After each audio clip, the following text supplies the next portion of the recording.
vous d'avoir Madame la maire du 8e arrondissement, Jeanne Haute-Serre. C'est un beau nom. Et le président du jury, Alain Vercondelet. Et vraiment, c'était un bienveillant soutien que vous m'avez offert. C'est très formidable. Et évidemment, c'est un grand honneur pour moi, une reconnaissance de mon livre et de mon parcours par le petit milieu littéraire qui, maintenant je citerai plutôt plusieurs fois Hölderlin qui disait en ces temps de détresse, et on est bien dans un temps de détresse, la seule chose qui reste, ce sont les poètes qui le font. Donc c'est ça ce qui nous reste à faire aujourd'hui. Et puisque je reviens, cette nuit je suis revenue, j'étais dans mon autre pays, comme Alain a dit, en Inde, et j'ai eu l'annonce samedi vers midi. J'étais ravie, et puis j'ai pris l'avion, le prochain avion, et je suis arrivée cette nuit, un peu fatiguée, et un peu dans la confusion encore, donc vous m'excusez. Quand j'ai fait... Oui, alors donc je vous dis pas seulement merci, et merci beaucoup, 1000 fois, je vous dirais, puisque je viens de l'Inde, aussi namasté. Et namasté, c'est un peu plus que merci, parce qu'on joint les mains, non, comme ça, comme nous avons fait tout à l'heure, et on baisse un peu la tête, on n'est pas du tout dans une hubris comme ça peut nous arriver ici, mais dans un geste de gratitude pour ce que la vie nous donne tous les jours au réveil, voilà, c'est-à-dire la vie qui nous donne la vie. Donc voilà, donc c'est namasté, et j'ai fait aussi, mon sentiment de gratitude ce soir c'est envers vous, pendant l'écriture du livre, et à la fin de mon livre, j'ai créé une petite octave avec les do, ré, mi, fa, sol, la, si, do, où j'ai donné une note à chacune des personnes qui m'ont accompagné. À partir d'un premier chuchotement dans mon oreille, tu dois écrire ta vie, non? Bon, vas-y. Jusqu'à la fin, je vois plusieurs personnes là qui ont participé. Donc jusqu'à l'édition, grâce à Olivier Rubinstein, Olivier Nora qui est là, et son équipe de Grasset, bien sûr, et tout ça s'est très bien passé, donc tout était là. Voilà, alors, donc c'est toutes ces voix mélangées et dans ces octaves qui ont donné une musique au livre, et c'est tout ça qui a construit la musique du livre et mon élan d'écriture. Est présente aussi ce soir ma fille Katia.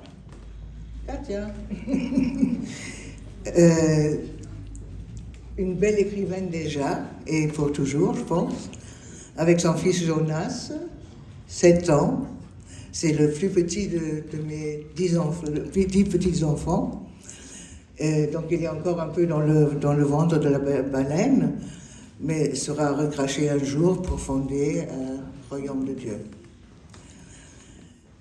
Lorsque j'ai annoncé à mes amis qui sont là que je suis lauréate du prix Marguerite Duras, j'ai retenu quelques commentaires. Ce prix te va si bien. Alors, c'est comme une robe, non, ça te va bien, une nouvelle coiffure, ça me va bien. Ou encore, que tu aies obtenu ce prix, ça fait sens.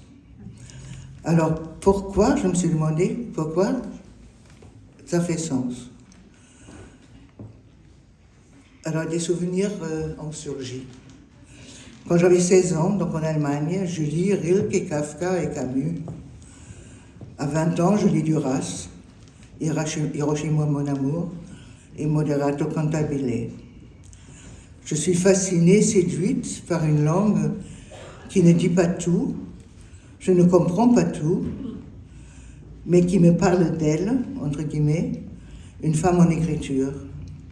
et du feu sacré qui l'anime.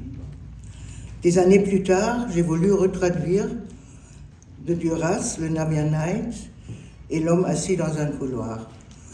Et je me suis rendu compte de la difficulté de la traduction parce que là, en français, dans le texte, c'est tantôt la queue de l'homme, tantôt la femme.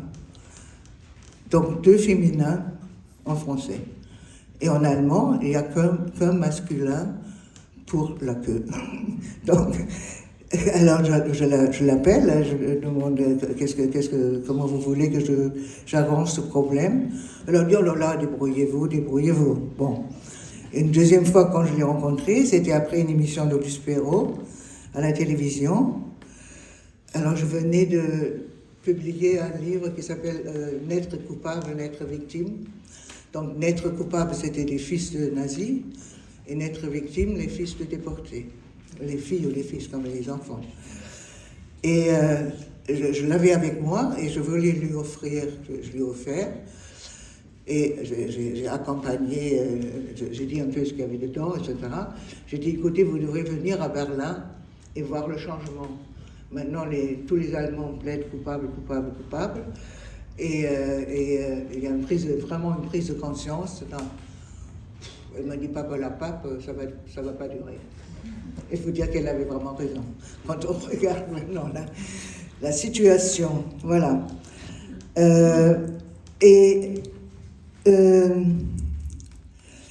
Alors, encore des années plus tard, l'ami, le livre de Michel Monceau, qui parle de Duras, c'était son ami, sa plus grande amie, est devenu ma grande amie aussi. Et encore des années plus tard, l'amant de Duras, Yann Andrea, est devenu mon amant. Alors j'ai pensé à cette belle poésie de Rilke qui se demande sur quelle corde sommes-nous accordés et quel virtuose nous tient dans sa main. Ça, c'est le poème demande cela et Rilke lui donne la réponse aux douces chansons. Il ne faut pas chercher, on ne peut que chanter les louanges que la vie nous donne et que l'amour nous donne. Voilà.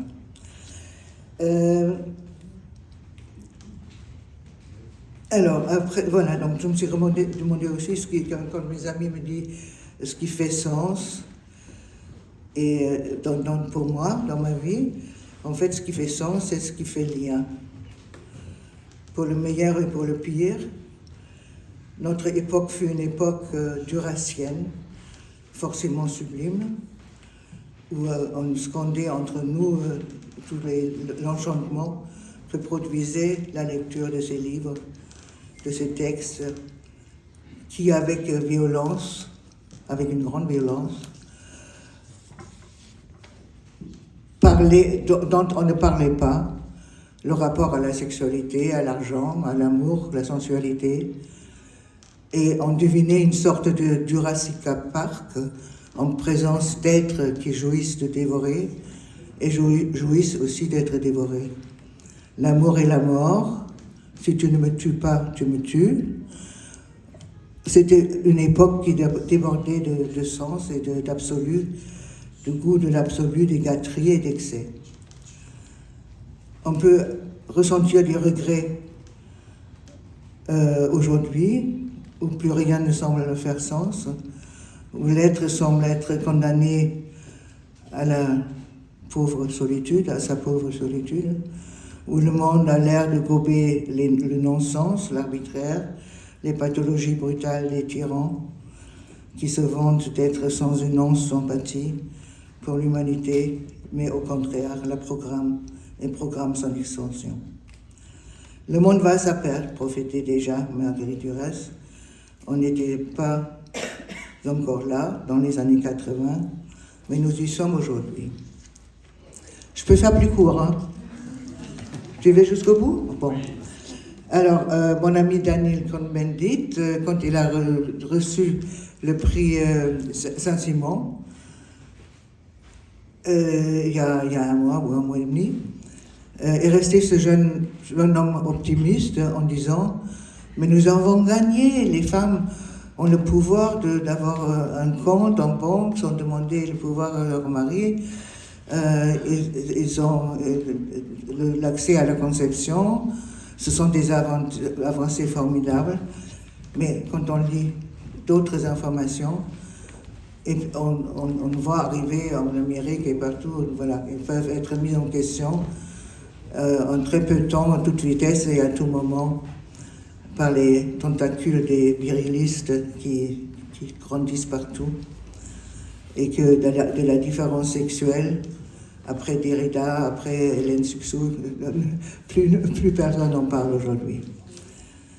Il faut s'en inquiéter d'urgence, c'est ce que je pense.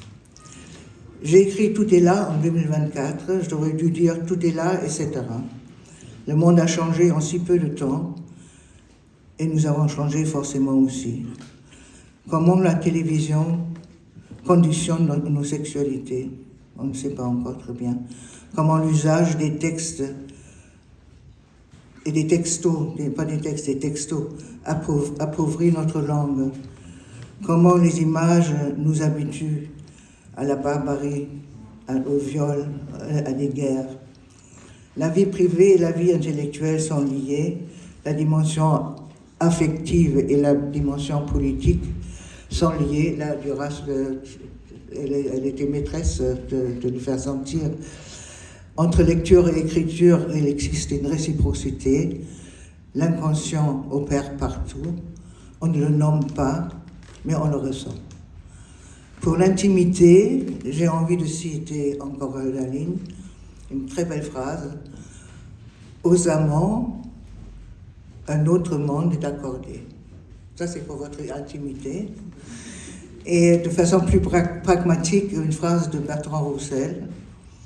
Aimer beaucoup de gens spontanément et sans effort est peut-être la plus grande de toutes les sources du bonheur personnel. Merci.